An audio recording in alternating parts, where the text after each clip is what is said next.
Hola chicos, ¿cómo están? Yo soy el profesor Iván Mendoza y hoy día vamos a hablar de dos temas, que es la historia del microscopio y de la célula. Bien, vamos a comenzar entonces. Estas son las instrucciones y bueno, ya acá les muestro una escala de cómo es que nosotros podemos estudiar a estructuras mucho más pequeñas que nuestro ojo humano no alcanza a ver. Y para ello nosotros nos vamos a valer del microscopio óptico. Para estructuras inclusive aún mucho más pequeñas que de las células o inclusive las estructuras que están dentro de las células, los orgánulos, nosotros los vamos a estudiar con un microscopio electrónico.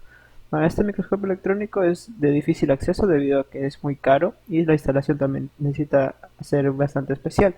Así que normalmente a nivel a nivel escolar, nosotros vamos a ver lo que es el microscopio óptico. Y algunas características del electrónico también para que no se pierdan, ¿no? Es lo que es en la actualidad.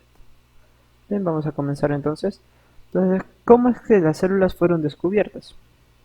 ¿No? ¿Cómo es que nosotros sabemos que las células están ahí si nosotros no las podemos ver?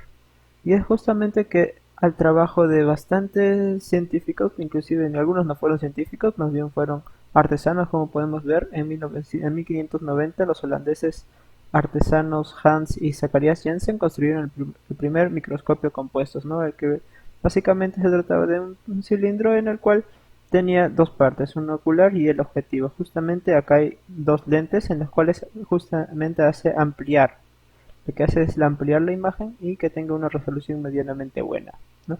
Por efectos de óptica. Entonces, con este instrumento se demostró que la imagen aumentada con una sola lente se puede ser aumentada con otra segunda lente, ¿no? Este es un efecto bastante interesante. Bien, esta es la reproducción del microscopio de Zacharias Janssen.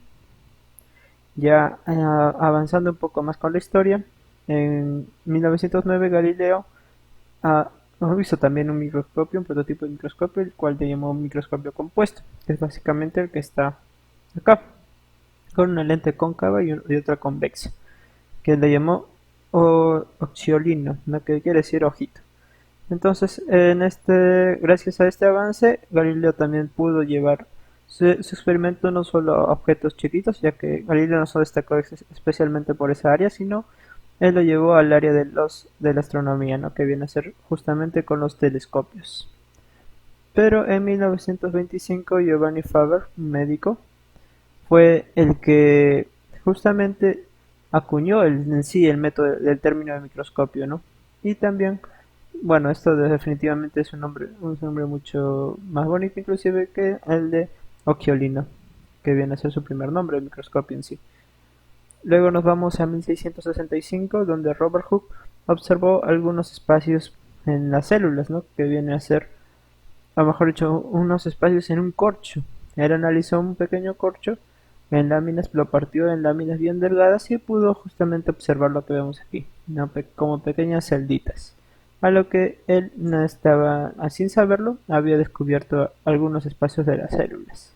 ¿No? Ese fue su primer estudio, el primer avance del científico inglés Robert Hooke. En ya en 1667, Van Leeuwenhoek observó por primera vez células vivas en los espermatozoides humanos y de protozoarios. Bueno, no, para los espermatozoides humanos ya saben más o menos qué es lo que hizo nuestro amigo Van Leeuwenhoek. Es todo por la ciencia, ¿no? Entonces este amigo Van Leeuwenhoek denominó no solamente estudió espermatozoides, sino estudió también a otros seres que son los protozoarios, a los cuales más tarde él también estudiaría algunas bacterias y los va a denominar a ambos como animáculos, ¿no? Animalículos, por lo cual le pareció apropiado ese nombre debido a que parecían mm, animales bien pequeños. Bien, ¿qué más vamos a tener? Este es nuestro amigo Logan Hooke y su estudio de los espermatozoides. ¿Qué más? En el siglo XVIII aparecieron ya bastantes microscopios diseñados por otros científicos, por otros especialistas, estos son algunos. Inclusive un microscopista danés Otto Müller consiguió en 1779 distinguir lo suficientemente bien aquellos seres para clasificarlos en dos tipos, ¿no? Esto ya estamos hablando de las bacterias. Dos tipos, los bacilos, que significa pequeños vástagos, y los espirilos, por su forma espiral. No, esto ya estamos hablando de microscopios mucho más avanzados para este siglo inclusive. Pero sin embargo, en sí la aplicación, o mejor dicho, la técnica para los microscopios seguía siendo deficiente, hasta que en 1820 lo llegaron a perfeccionar, ¿no? Con Joseph Jackson Lister, con un microscopio en el cual era acromático ahora. Con la aberración cromática se puede hacer mucho mejor converger los puntos, ¿no? En cambio, con la aberración esférica, los puntos de los rayos incidentes van a converger en puntos distintos, por lo cual se va a dar una curvatura que no se quiere, inclusive mostrar algunas deficiencias en la imagen, ¿no? Por lo tanto, antes se creía, por ejemplo, de que los glóbulos rojos eran planitos, pero en realidad eran bicóncavos, ¿no? Acá vemos un ejemplo de aberración esférica, en el cual se ven colores donde no hay. En sí, acá podemos ver rojo, pero este rojo en realidad no existe, ¿no? Ese es parte de lo que el engaño que de repente usa la lente. Entonces, gracias a ello, se pudo corregir y se pudo enfocar mucho mejor el color. Así es que se pudo descubrir que justamente los glóbulos rojos son bicóncavos, ¿no? Tienen como una pequeña curvatura ahí. ¿Qué más? Ya en 1930 se pudo tener mucha más tecnología inclusive y ampliar el aumento del microscopio hasta 1000 veces, ¿no? Que ya es bastante. Y bastantes premios, y un premio Nobel justamente salió de ahí. De Rob Albert Claude y George Paley, ¿no? Que recibieron el Premio Nobel de Medicina en 1974 por los logros en biología celular, utilizando justamente un microscopio electrónico, como el que vimos en las primeras diapositivas. Ya en esta época ya la ciencia avanzó bastante, solamente en el siglo pasado, y hoy en día se utilizan inclusive microscopios mucho más potentes, ¿no? Como es el primer microscopio de electrones. Para nosotros poder ver un elemento, o mejor dicho, ver algo en el mundo microscopio, nosotros no lo podemos ver debido a la luz, ¿no? Porque los rayos incidentes de la luz van directamente hasta nuestros ojos y con una determinada longitud de onda. Pero ¿qué pasa si el objeto es demasiado chiquito? Es justamente esta longitud de onda se ve como que distorsionada, se ve mucho más larga, se ve mucho más corta, y esta longitud de onda ya no llega a nuestros ojos, y por eso nosotros necesitamos instrumentos con mayor precisión, como es el microscopio de electrones, que tienen longitudes de onda mucho más cortas, ¿no? Y esto por un algoritmo matemático, la tecnología también entra ahí, ya se puede descifrar, ¿no? Mediante algoritmos y pasarlos a la computadora y traducirlos en una imagen. Entonces, eso es así como más o menos funciona el microscopio de electrones. En 1955, el físico alemán Erwin Müller y el estudiante Kanwer Bahadur fueron los primeros en ver un átomo entre comillas, en un microscopio de iones, ¿no? Esa es como la primera observación ya del mundo microscopio, ya para tener en sí la teoría del átomo, ¿no? Que también estaba siendo desarrollada en esos inicios. Este es un ejemplo de microscopio electrónico, o de electrones también se le llama. Es bastante grande, bastante compuesto, bastante inclusive difícil de manipular, ¿no? En, en 2002, ya más actualmente, la Universidad de Victoria de Canadá instaló un microscopio de electrones, el más poderoso del mundo, ¿no? Es el de más tecnología de punta, se podría decir. Pero sin embargo, para nosotros inclusive poder ver en una muestra, tiene que tener, la muestra en sí tiene que tener un tratamiento bastante especial, ¿no? Las muestras que se ponen ahí tienen que ser de la milésima parte de un pelo humano, ¿no? Es bastante chiquito. Tiene que ser pulverizado inclusive algunas veces para poder ser visto. Bien, esa es alguna parte de la historia de los microscopios, muy interesante. Y justamente ello sirvió bastante también para poder estudiar a la célula, lo que contiene la parte micro, ¿no? Que nosotros vamos a estudiar hoy en día. Y justamente la célula es en la parte micro. Así que vamos a estudiar algunos componentes celulares hoy en día. Para comprender la estructura general de la célula tenemos que reconocer tres partes importantes. Vamos a ir desde el exterior hacia el interior. Primero tenemos la membrana plasmática, la cual es la cubierta de la célula, la parte más que está más externa, ¿no? Como sirve como una protección también, que está dentro de los límites donde se encuentran los orgánulos en el citoplasma, ¿no? Va a ser como una especie de protección, que va a estar compuesta por una doble membrana de fosfolípidos. Estos fosfolípidos, estas cabecitas con estas colitas que vemos, son los fosfolípidos. La parte de las cabezas va a ser afín al agua, ¿no? Va a ser hidrofílica y la parte de la colita va a ser hidrofóbica. Y justo está de esta manera debido a que tanto en el interior como en el exterior de la célula hay bastante agua, ¿no? Y la parte que es hidrofóbica está lejos del agua. También va a tener algunas proteínas asociadas, algunos receptores como son las glicoproteínas, algunos canales de transporte como las bombas de potasio y sodio. Inclusive también va a tener algunas partes de colesterol para que le den una cierta flexibilidad. ¿Qué más vamos a tener? Ya en la parte interna de la célula tendremos el citoplasma, el cual es el contenido de la célula, ¿no? Está todo el contenido de la célula está dentro del citoplasma. Justamente en este citoplasma vamos a encontrar a los órganos, ¿no? Como los ribosomas, el aparato de Golgi, las vacuolas, las mitocondrias, etcétera. Y este citoplasma está compuesto también por algunos agentes especiales que le dan también un soporte a la célula, ¿no? Que son los microtúbulos, los filamentos intermedios, los microfilamentos en sí. Bien, y por último, ya en la parte central tenemos al núcleo, que va a ser la presencia, que va a estar definido gracias a la presencia de el mismo núcleo y también el nucleolo, ¿no? Que va a ser como que el núcleo del núcleo. Y este núcleo va a estar en su exterior, como forma de protección, va a estar la carioteca también. Bien, hablando ahora propiamente de lo que está dentro del citoplasma, que vienen a ser los orgánulos, tenemos el sistema de endomembranas. Tenemos el retículo endoplasmático rugoso, o más conocido como RER, en el cual va a poseer algunas protuberancias, ¿no? Algunos como que puntitos. Estos puntitos se van a llamar los ribosomas, que le dan justamente el aspecto rugoso, ¿no? Y estos ribosomas se van a encargar de la síntesis de proteínas y también el transporte de las mismas. Este sistema endoplasmático rugoso va a ser el más cercano al núcleo también, ¿no? Si acá lo vemos, parece que sale del núcleo, ¿no? Y justamente está asociado a él para el transporte del ADN por medio de los ribosomas, ¿no? Del ARN va a los ribosomas y así se hace un proceso de transcripción. Bien, tenemos al retículo endoplasmático liso también, ¿no? Que viene a ser una especie de asociación.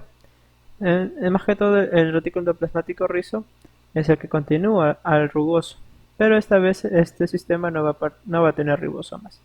Lo importante de este retículo endoplasmático liso es que va a tener entre sus funciones el transporte celular, la síntesis de lípidos, la lipogénesis, lo que se conoce, y el almacenamiento de calcio también.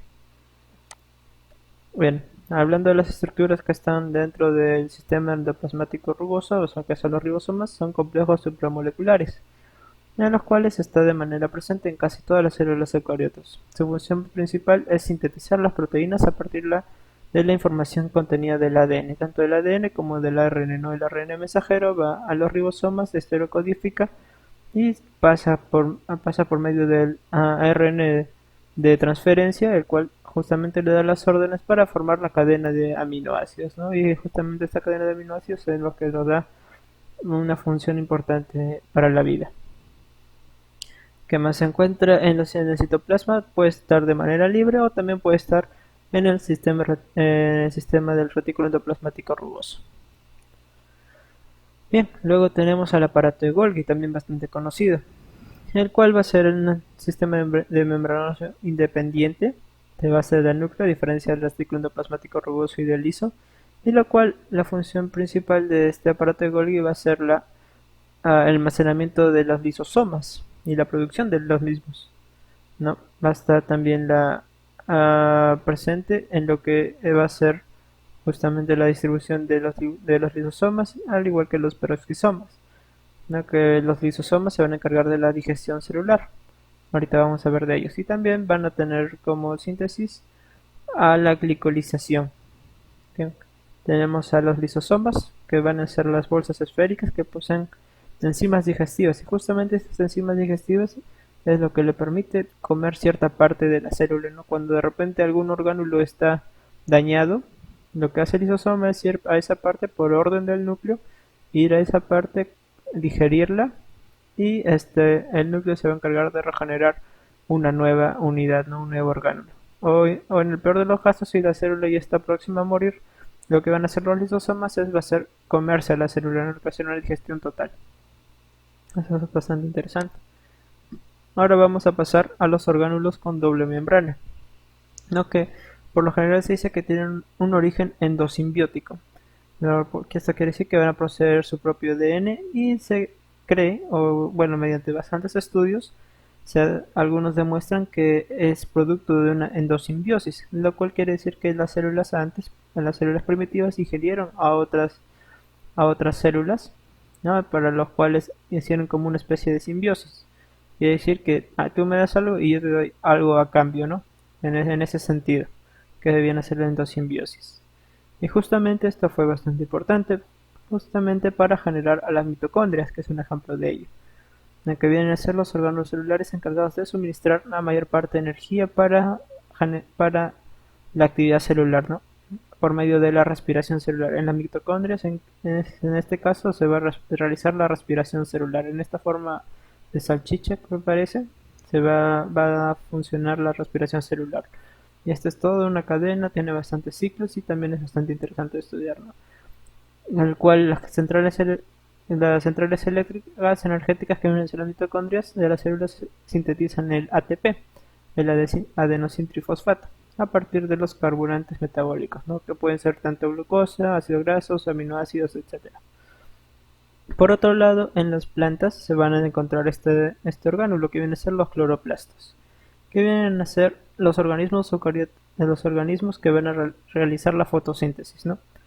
Los orgánulos que van a realizar la fotosíntesis por medio de los tilacoides. Y también va a tener como esencial un pigmento que va a ser la clorofila, el color característico, el verde, de las plantas, ¿no? Que viene a ser justamente dado por la clorofila. ¿Qué más? Vamos a tener a otros componentes como los microtúbulos, los cuales son estructuras tabulares, bueno, yo no sé si spoileo el nombre, que tienen dos funciones importantes, tanto el transporte intracelular de algunas sustancias que va a necesitar la célula y también el desplazamiento y la organización de los organelos de la célula, ¿no? Y también la intervención de la división celular. Esto lo vamos a ver bastante en lo que es bueno, el propio tema, la división celular, ¿no? Cómo es que una célula se puede dividir, tanto en mitosis como en meiosis. Estos son los microtúbulos, los de acá los filamentos.